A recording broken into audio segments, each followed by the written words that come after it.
कभी कभी लाइफ में हमारे सामने ऐसी सिचुएशंस खड़ी हो जाती है जिनसे लड़ना मुश्किल होता चला जाता है। हालात हमारे कुछ ऐसे हो जाते हैं मानो सब कुछ खत्म हो गया हो। दूर दूर तक सिर्फ अंधेरा ही अंधेरा दिखाई देता है।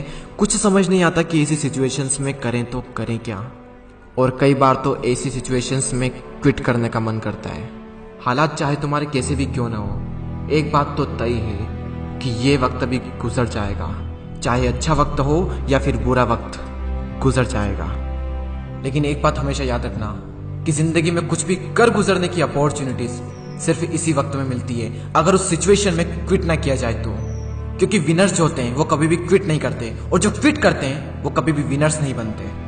आप क्या चाहते हैं, एक एवरेज लाइफ या फिर एक स्टैंडर्ड लाइफ? जब आप सड़क पर निकलो तो लोग आपको इग्नोर करें, या फिर जब आप सड़क पर निकलो तो हर इंसान की नजर आप पर हो? क्या चाहते हैं आप? लोग आपसे ये कहें कि इंसान कुछ नहीं कर सकता, या फिर ये कहें कि ये बंदा कुछ ना कुछ करके दिखाएगा, ये बंदा कुछ चेंजेस लाके दिखाएगा। लेकिन कैसे करेगा? क्विट करके। मर जाना लेकिन क्विट मत करना। चाहे परिस्थिति कितनी भी विपरीत क्यों ना हो, कभी भी क्विट मत करना। आपका समय आज बुरा है, कल और बुरा होगा, लेकिन परसों आपकी जीत होगी। लेकिन सिर्फ शर्त इतनी सी है कि आप उस सिचुएशन में टिके रहो और क्विट ना करो। ये प्रकृति चाहती है कि हम इन परिस्थितियों से लड़े, संघर्ष करें, ताकि हम और मजबूत बन सके। क्योंकि ये परिस्थितियां आती है हमें मजबूत बनाने के लिए, ना कि हमें कमजोर बनाने के लिए। ये प्रकृति चाहती है कि आप और कामयाब बने, इसलिए आपके साथ कुछ न कुछ बुरा होता रहता है। और ना सिर्फ आपके साथ, बल्कि इस दुनिया में मौजूद हर इंसान के साथ हर समय कुछ न कुछ बुरा होता रहता है। ये प्रकृति का नियम है, हम इसमें कुछ नहीं कर सकते। हमारा क्या कर्तव्य है? हमें सिर्फ इतना सा करना है कि टिके रहना है, चाहे परिस्थिति कैसी भी हो।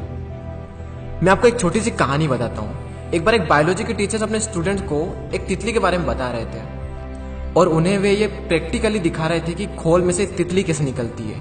और वो टीचर ये कहकर चले गए कि कोई भी स्टूडेंट्स उस तितली की मदद नहीं करेगा। वहां पर जितने भी स्टूडेंट थे वो ध्यान से उस खोल में से तितली को निकलते हुए देख रहे थे। तभी एक स्टूडेंट को उस पर दया आ गई और उसने उस तितली की मदद की उस खोल से बाहर निकलने में, और सफलतापूर्वक वो तितली उससे बाहर निकल गई। और उस स्टूडेंट की वजह से उस तितली को कोई संघर्ष नहीं करना पड़ा, कोई ज्यादा मेहनत नहीं करनी पड़ी उस खोल से बाहर निकलने में। लेकिन वो तितली थोड़ी ही देर में मर गई। जब टीचर वापस लौटे तो उन्हें पूरी घटना मालूम हुई।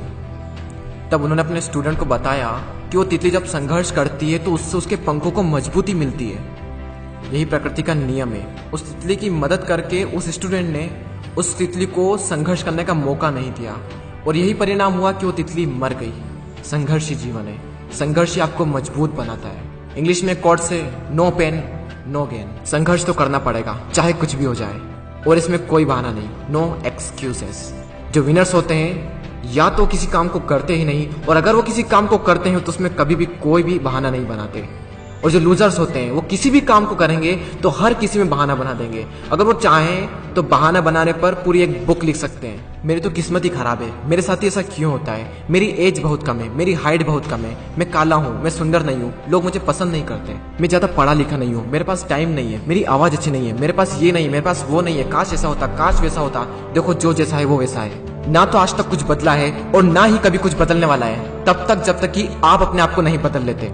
जब भी अंदर से ऐसी फीलिंग्स आए, जब भी बहाना बनाने का मन करे, अपने आप से जोर से चीख के चिल्ला के अपने आप से कहे नो एक्सक्यूजेस। कोई बहाना नहीं। जहां पर भी आप काम करते हैं, जहां पर भी आप पढ़ाई करते हैं, जो भी आपका वर्क प्लेस है, वहां पर कागज पर लिखकर चिपका दें नो एक्सक्यूजेस। कोई बहाना नहीं। मैंने भी अपने वर्क प्लेस पर ये लिख रखा है नो एक्सक्यूजेस, और आज से आप भी कसम खा लें कि कभी भी जिंदगी में बहाना नहीं बनाएंगे। आज आप लोग भी कमेंट में लिख कर जाएं नो एक्सक्यूजेस, ताकि मुझे पता चले कि कितने लोगों ने इस वीडियो को पूरा देखा। मैं आपसे मिलूंगा अगले वीडियो में। जय हिंद, जय भारत।